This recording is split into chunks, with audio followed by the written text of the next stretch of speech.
کوئی چیز ہماری مسجد میں آج ہو رہی ہے، بند ہو جاتی ہے، پھر دوبارہ چالو ہو جاتی ہے۔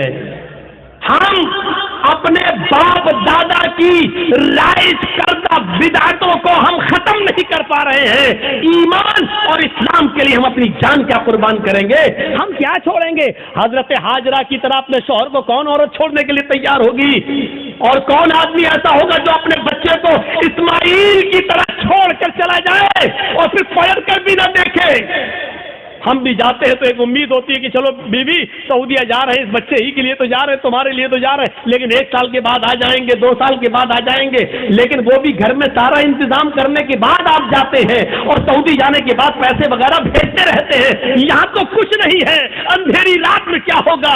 ستور پانی کے علاوہ کچھ نہیں ہے، وہ بھی 2 دن کے لیے بعد کیا ہوگا؟ میری بیوی کیا کرے گی؟ میرا بچہ کیا کرے گا؟ ذرا تصور کیجئے اس پوزیشن میں اپنی بیوی اور بچے کو چھوڑنا۔ ہم تو اپنی بدعتوں کو قربان نہیں کر پا رہے ہیں، نہیں چھوڑ پا رہے ہیں۔ ہمارے باپ دادا جو کرتے چلے آ رہے ہیں وہ ہم کرتے رہیں گے۔ وہی بات لوٹ پھر کے آتی رہتی ہے کہ مولانا صاحب کیا کیا جائے؟ مسجد میں فرض نماز کے بعد امام کے ساتھ دعا مانگنا کیسا ہے؟ قبرستان میں دعا کرنا کیسا ہے؟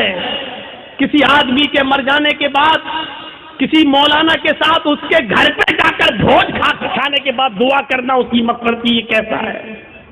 وہی پرانے گھسے پٹے سوال جو ہم 15-20 سال سے ان علاقوں میں آ کے بولتے جا رہے ہیں، وہی سوال، اور آج تک ہم ان کو ختم کرنے کے لیے تیار نہیں ہوتے ہیں۔ یہ ہماری بے شرمی کا حال ہے، یہ ہماری بے شرمی کا حال ہے۔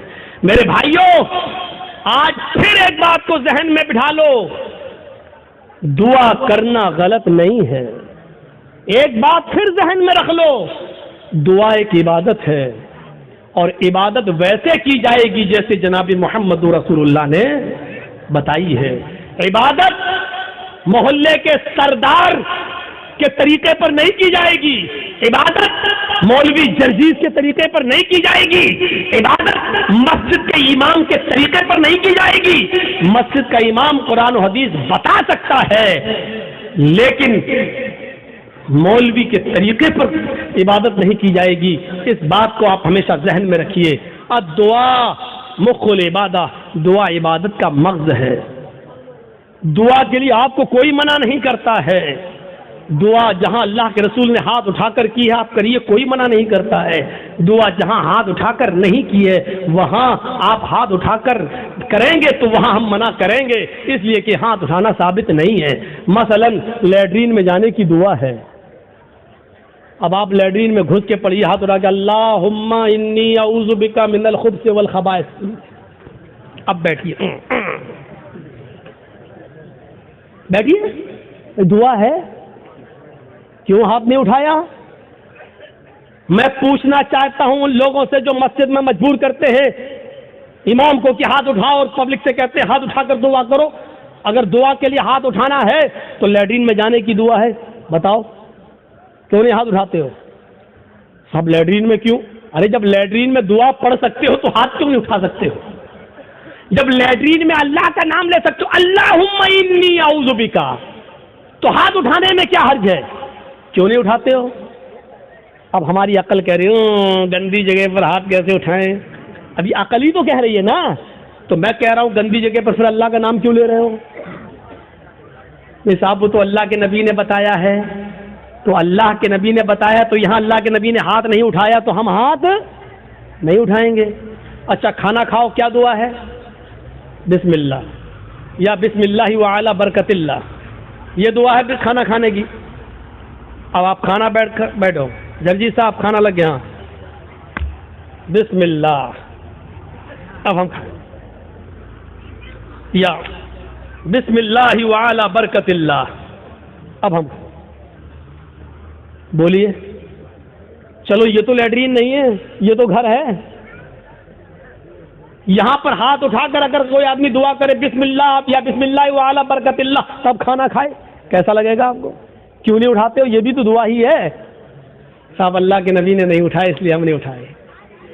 آ گئی نا بات وہی، جہاں نبی نے اٹھایا وہاں اٹھاؤ، ہم بھی تو یہی کہہ رہے ہیں، جہاں نبی نے نہیں اٹھایا وہاں مت اٹھاؤ۔ ہم بھی تو آپ سے یہی کہہ رہے ہیں. اچھا وضو بنایا, کیا دعا پڑھتے ہو؟ بسم اللہ. وضو کے بعد کیا دعا پڑھتے ہو؟ اشہد ان لا الہ الا اللہ واشہد ان محمدا عبدہ ورسولہ اللہم اجعلنی من التوابین واجعلنی من المتطہرین. یہی دعا تو پڑھتے ہو. اچھا وضو بنانے کے بعد کسی کو دیکھا, پیر دھلنے کے بعد آیا ہو قبلے کی طرف منہ کر کے اشہد ان لا الہ الا اللہ وحدہ لا شریک لہ واشہد ان محمدا عبدہ ورسولہ اللہم اجعلنی من التوابین واجعلنی من المتطہرین. میں پوچھنا چاہتا ہوں کیوں نہیں ہاتھ اٹھاتے ہو؟ یہاں وضو کے بعد کی دعا ہے, ہاتھ اٹھانا ثابت نہیں ہے. اذان کے بعد کی دعا ہے اللہم رب ھذہ الدعوۃ التامہ والصلاۃ القائمہ آتی محمدا الوسیلہ والفضیلہ, لیکن ہاتھ اٹھانا ثابت نہیں ہے.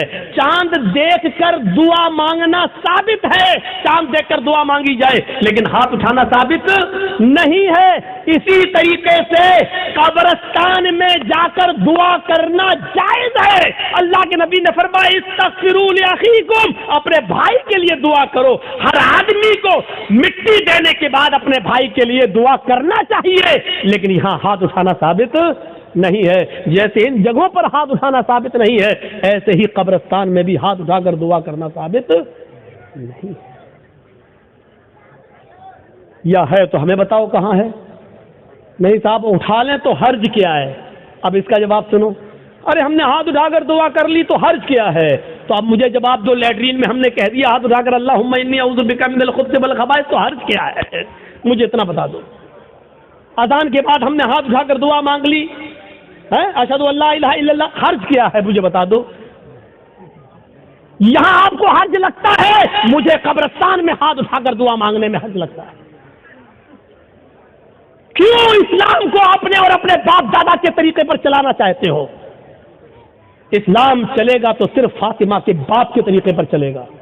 اسلام نہ تمہارے طریقے پر چلے گا, نہ میرے, نہ تمہارے باپ کے طریقے پر چلے گا, نہ مولوی جرجیز کے باپ کے طریقے پر چلے گا.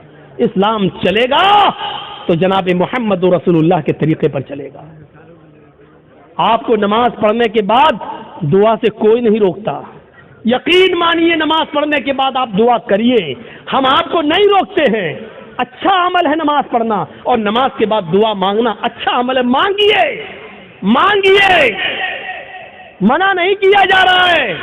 لیکن یہاں اللہ کے رسول سے ہاتھ اٹھا کر دعا مانگنا, اور نبی کے ہاتھ اٹھانے کے بعد صحابہ کا ہاتھ اٹھانا, اور نبی کا ہاتھ چہرے پر پھیر کر پہننا, اور اس کے بعد صحابہ کا بھی ہاتھ چہرے پر پھیر لینا, نبی کا دعا مانگنا اور صحابہ کا اس دعا پر آمین آمین کہنا, یہاں نماز کے بعد ثابت نہیں ہے. اس لیے آپ کو بھی ایسا نہیں کرنا ہے. اکیلے آپ جتنی لمبی دعا مانگنا چاہے مانگیں. آپ کی بیٹی بڑی ہے, شادی کے رشتے آتے ٹوٹ جاتے ہیں, نماز کے بعد دعا مانگیے اللہ میری بیٹی کو کوئی دیندار رشتہ عطا فرما دے. آپ کی روزی روٹی میں برکت نہیں, اللہ مجھے میری روزی روٹی میں برکت دے. آپ کو جتنی دعا مانگنا مانگو, یہ 2 منٹ والی دعا کو رسم مت بناؤ میرے بھائیوں. امام صاحب نے کہا السلام علیکم ورحمۃ اللہ, السلام علیکم ورحمۃ اللہ, اللہم آمین آمین, پیچھے کر آمین آمین آمین آمین. ابے یہ کون سی دعا ہے؟ اور 2 منٹ میں لا الہ الا اللہ محمد رسول اللہ, 2 منٹ میں تیری بھی ضرورت پوری ہو گئی, 2 منٹ میں اس کی بھی ہو گئی. وہاں امام کہہ رہا اللہ میری روزی روٹی میں برکت دے, آپ کہہ رہے ہیں آمین. ارے فائدہ تو امام کا ہو رہا, آپ کا کیا ہو رہا ہے مجھے بتاؤ. وہ امام تو اپنی دعا کر رہا ہے.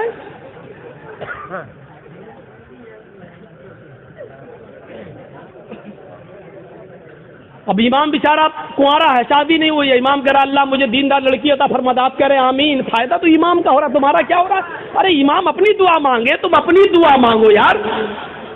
امام کی اپنی ضرورتیں ہیں, تمہاری اپنی ضرورتیں ہیں. امام کا بیٹا بیمار ہے, اس کے پیٹ میں درد ہے, وہ کہہ رہا اللہ میرے بیٹے کو شفا عطا فرما دے. تمہارے باپ کو کینسر ہے, تم اپنی دعا مانگو اللہ میرے باپ کو کینسر ہے, اور اللہ میرے باپ کو شفا کاملہ اور عاجلہ عطا فرما. ارے امام کے ساتھ ساتھ تیرے آمین کہنے سے مخصوص دعائیں ہو رہی ہیں. امام تیرے لیے دعا نہیں کر رہا ہے, اور تم جو آمین آمین کہہ رہے ہو اس میں تمہارے لیے دعاؤں پہ آمین نہیں کہی جا رہی ہے. ارے تم اپنی دعا مانگو, امام کی ضرورت 2 منٹ میں پوری ہو رہی ہے, تمہیں کچھ زیادہ مانگنا تم زیادہ مانگو. یہ کیا دعا ہے کہ جب امام کی ساری ضرورتیں پوری ہو رہی ہیں اسی وقت تمہاری بھی ہو رہی ہیں؟ 2 منٹ میں تمہاری بھی دعا ہو گئی، اس کی بھی دعا ہو گئی. اب ہم نے کچھ اور مانگنا تھا لیکن اب ہم نہیں مانگ پا رہے ہیں کیونکہ امام نے ہاتھ پھیر لیا، ہمیں بھی پھیرنا پڑ رہا ہے. اب ہمیں کچھ اور مانگنا ہے. میری بیوی ہمیں کچھ سمجھتی ہی نہیں ہے.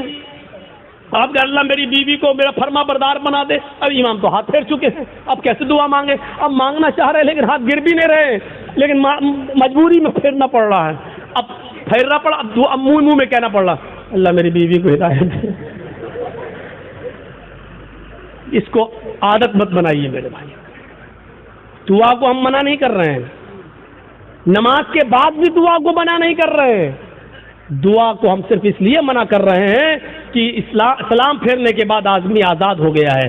وہ اپنی دعا مانگے، آپ اپنی دعا مانگیے. وہ 2 منٹ مانگو، 5 منٹ مانگو، 10 منٹ مانگو، 15 منٹ مانگو، آدھا گھنٹہ مانگو. اور دعا تو میرے بھائیوں مجمع میں صحیح بتاؤں تو دعا کا حق ادا ہی نہیں ہوتا ہے. دعا کا حق ادا تو تنہائی میں ہوتا ہے، جب کوئی نہ دیکھ رہا ہو. 2 رکعت نماز پڑھ کے اپنے آپ کو سب سے چھپا کر، رو رو کر، آنکھوں سے آنسو بہا بہا کر دعا کی جائے، تب دعا کا مزہ کچھ اور ہے. میرے بھائیوں یہ دعا کا مذاق ہے. اللہ گاؤں میں بہت زیادہ لفڑا، اللہ میرے گاؤں میں برکت دے، اللہ میرے چودھری کو سمجھا دے، اللہ میرے یہ آمین محمد رسول اللہ. یہ دعا کا مذاق ہے یار، مت بناؤ مذاق. اتنا مذاق دعا کا کبھی نہیں بنایا گیا جتنا ہم دعا کا مذاق بنا رہے ہیں. ہاتھ اٹھا کر بھی مانگ سکتے ہو لیکن اکیلے تنہا. قبرستان میں دعا مانگنے کا حکم ہے اور ہر شخص کو دعا مانگنا چاہیے، لیکن وہاں ہاتھ اٹھانا ثابت نہیں ہے. وہاں صرف حکم یہ استغفروا لاخیکم، اپنے بھائی کے لیے دعا کرو، صرف دعا ہے. اگر ہاتھ اٹھانا ہوتا تو اللہ کے نبی کہتے اپنے بھائی کے لیے دونوں ہاتھ اٹھا کر دعا کرو. اور یہ آتا کہ اللہ کے رسول نے فلاں فلاں کے دفنانے کے بعد آپ نے دونوں ہاتھ اٹھا کر دعا کی ہے، آتا حدیث میں، لیکن حدیث کی کسی کتاب میں نہیں آیا اللہ کے رسول نے کسی بھی صحابی کو دفن کرنے کے بعد اپنے ہاتھوں کو اٹھا کر دعا کی ہو. کہیں نہیں آتا ہے. ہاں یہ آیا کہ اللہ کے رسول نے قبر میں صحابی کو دفن کرنے کے بعد صحابہ سے فرمایا استغفروا لاخیکم، اپنے بھائی کے لیے دعا کرو. آپ چاہتے تو کہہ سکتے تھے میں دعا کر رہا ہوں، آپ لوگ آمین آمین بولو. اللہ جس کا انتقال ہوا اس کے روح کو اعلی علیین کے اندر جگہ عطا فرما، اللہ اس کے پسماندگان کو صبر جمیل عطا فرما. آپ چاہتے تو قبرستان میں سب دعا کر سکتے تھے، لیکن آپ نے نہ کی ایسے اور نہ لوگوں نے آمین کہا، بلکہ آپ نے سب کو حکم دیا کہ تم اپنے بھائی کے لیے دعا کرو. یعنی تم اپنی دعا کرو، ہم اپنی دعا کر رہے ہیں. دعا سب کریں لیکن الگ الگ کریں. اور ہاتھ اٹھانا یہاں ثابت نہیں ہے، اس لیے ہاتھ نہ اٹھایا جائے. سیدھی سی بات ہے. اب پھر حکم یہ ہے کہ آپ کسی بھی میت کے لیے کبھی بھی کسی بھی وقت دعا کر سکتے ہیں، لیکن چند لوگوں کو اکٹھا کر کے میت کے گھر جا کر اس کو صبر کی تلقین کرنے کے بعد، بھوج ووج کھانے کے بعد یا دعا کرنے کے بعد بھوج کھلایا جاتا ہے. مجھے نہیں معلوم آپ کے یہاں کیا ہوتا ہے. اور وہاں گھر پہ جانے کے بعد پھر امام صاحب دعا کرتے ہیں اور اس گھر کے سب لوگ آمین آمین کہتے ہیں. میرے بھائیوں بدعت ہے، بدعت ہے، بدعت ہے. اس بری رسم کو بند کریے، اس نوٹنکی کو بند کیجیے. میں اس کو نوٹنکی کہتا ہوں. اس نوٹنکی کو بند کیجیے. دعا آپ کیجیے. ارے بیوی اگر شوہر مر گیا ہے تو بیوی شوہر کے لیے دعا کرے، باپ مر گیا تو بیٹا شوہر اپنے باپ کے لیے دعا کرے. ارے صدقہ جاریہ سب سے بہتر یہی ہے کہ بیٹا اپنے باپ کو اپنی دعاؤں میں یاد رکھے، کچھ دعائیں اپنے لیے مانگے، پھر کہ اللہ میرے والد کو کی قبر کو نور سے بھر دے، اللہ میرے والد کی مغفرت فرما، اللہ میرے ماں باپ کے گناہ کو کی بخشش فرما، اللہ ان کی لغزشوں کو معاف فرما دے، اللہ تو ان کو جنت الفردوس میں جگہ عطا فرما. یہ ہے دعا. بیوی شوہر کے لیے دعا کرے، بیٹا باپ کے لیے کرے، باپ بیٹے کے لیے کرے، بھائی بہن کے لیے کرے، بہن بھائی کے لیے کرے. کس نے منع کیا ہے؟ آپ جا رہے ہیں قبرستان، جائیے، روز جا کر دعا کریے. کون منع کر رہا ہے؟ ہفتے میں 1 دن جا کر دعا کیجیے. کون منع کر رہا ہے؟ مہینے میں 1 دن جائیے اور اپنے باپ کے لیے ہاتھ اٹھا کر نہیں، ہاتھ چھوڑ کر قبر پر کھڑے ہو کر قبر کے پاس دعا مانگی. کون روکتا ہے؟ نہیں. لیکن آپ پورے سال نہ جائیں، صرف عید کے دن عید کی نماز پڑھنے کے بعد قبر پر جا کے دعا مانگے اور اس کو معمول بنا لیں. یہ غلط ہے. آپ کسی دن کو متعین کر کے دعا کریں گے تو وہی چیز بدعت ہو جاتی ہے. آپ آج مانگ لیجئے, کل مانگیے, 2-4 دن بعد مانگ لیجئے, متعین مت کریے. روز دعا مانگیے, قبر پہ جا کے کوئی منع نہیں کرتا ہے. اور قبر پہ جا کے دعا اس لیے مانگنے جائیے آپ کہ وہاں جائیں گے تو آپ کو اپنی موت یاد آئے گی, ورنہ دعا مانگنے کے لیے قبر پہ جانا ضروری نہیں ہے. دعا کے لیے آپ اپنے گھر سے بھی دعا کر سکتے ہیں. میرے بھائیوں, میرے باپ اٹاوا میں ہیں اور میرے پاس فون آ جائے اور وہ بیمار, میں اس جلسے میں بھی دعا کر سکتا ہوں. آپ کے ڈسٹرکٹ مالدہ میں رہ کر کہ میرے لیے دعا کرو. آپ سے بھی کہہ سکتے ہیں کہ میرے والد کے لیے دعا کرو کہ اللہ تعالیٰ میں جرجی صاحب کے والد کو شفائے کاملہ اور عاجلہ عطا فرمائے. کوئی برائی کی بات نہیں ہے. دعا کے لیے کسی کے گھر جا کر ہی دعا کی جائے یا قبرستان جا کر دعا کی جائے یہ ضروری نہیں ہے. لیکن اگر آپ جائیں گے تو آپ کو اپنی موت بھی یاد آئے گی کہ ایک دن ہم کو بھی اس جگہ آنا ہے. اس لیے آپ اگر جاتے ہیں تو ٹھیک ہے. اسی طریقے سے میرے بھائیوں یاد رکھیے گا, کوئی بھی کام ہو اگر شریعت کی روشنی میں ٹھیک ہے تو کرے گا. بہت سے لوگ کیا کرتے ہیں, بیٹے کا ختنہ ہو رہا ہے, کھانا دعوت کہتے ہیں, صاحب آج دعوت ہے آپ کی. کس بات کی دعوت؟ بچے کا ختنہ کرا رہے ہیں. یاد رکھنا اسلام کے اندر صرف 2 ہی کھانے کو جائز قرار دیا اور اس کا حکم ہے. ایک ولیمہ, شادی کے بعد بیوی جب گھر پہ آئے تو اس بیوی کے ساتھ ایک رات گزارنے کے بعد دوسرے دن ولیمہ کرنا. بہت سے لوگ یہ کہتے ہیں کہ بیوی کے ساتھ جب تک مجامعت یا ہم بستری نہ کر لی جائے ولیمہ نہیں. بیوی آ گئی, رات آپ اس کے ساتھ بیٹھ گئے, 2-4 گفتگو ہو گئی, باتیں ہو گئیں, بس ہو گیا. اس کے بعد صبح ہو کر آپ ولیمہ کر سکتے ہیں, جائز ہے آپ کے لیے. اگر صحبت اور ہم بستری ہو جائے تو اور اچھی بات ہے, ٹھیک ہے. اس کے بعد دعا کریے اور ولیمہ کریے, ٹھیک. ایک تو ولیمہ سنت ہے. دوسری بات سن لیجئے, لڑکی والے کے یہاں کھانے کا کوئی ثبوت نہیں ہے. جس کو چور اور ڈاکو بن کے جانا ہو وہ جائے. لڑکی والے کو نہ کھلانے کا حکم ہے, نہ لڑکی والے کے یہاں زبردستی بیٹھ کر کھانے کا حکم ہے, نہ شریعت نے لڑکی والے کو کھلانے کا مکلف بنایا ہے. ولیمے کو سنت کہا ہے. ایک صحابی اللہ کے نبی کے پاس آئے, آپ نے دیکھا ان کے کپڑوں پر کچھ پیلا پن ہے, جعفران لگی ہوئی ہے, خوشبو آ رہی ہے. آپ نے کہا یہ کیا؟ کہ اللہ کے نبی شادی کر لی. اچھا, سیبہ سے یا باقرہ سے, کنواری یا شادی شدہ تھی, طلاق شدہ؟ کہ اللہ کے نبی باقرہ تو نہیں ہے, کنواری, لیکن ہاں ایک بیوہ سے شادی کی جس کا شوہر انتقال ہو چکا. ایسا کیوں کیا؟ کنواری سے شادی کرتے. کہ اللہ کے نبی میرے ماں باپ کا انتقال ہو چکا ہے اور وہ اس دنیا میں نہیں ہے, میری چھوٹی چھوٹی بہنیں ہیں, میری چھوٹی چھوٹی بہنیں ہیں, میں نے سوچا کہ ایک ایسی عورت سے نکاح کروں جس کو بچے پالنے کی مہارت ہو, تجربہ ہو, تاکہ وہ میری بہنوں کی اچھی تربیت کر سکے. اس مقصد سے میں نے شادی کی. آپ نے کہا اچھا کوئی بات نہیں, ولیمہ کیا؟ کہا نہیں. آپ نے کہا ولیمہ کرو. دیکھیے حکم ہے, اولم ولو بشاتن, ولیمہ کرو. اگر زیادہ طاقت نہیں تو ایک بکری ہی کا کرو, لیکن کرو. ولیمہ کرنے سے لوگوں کو پتہ چل جائے گا کہ اس کی شادی ہوئی ہے, یہ لوگ ناجائز طریقے سے نہیں رہ رہے ہیں, جائز طریقے سے رہ رہے ہیں.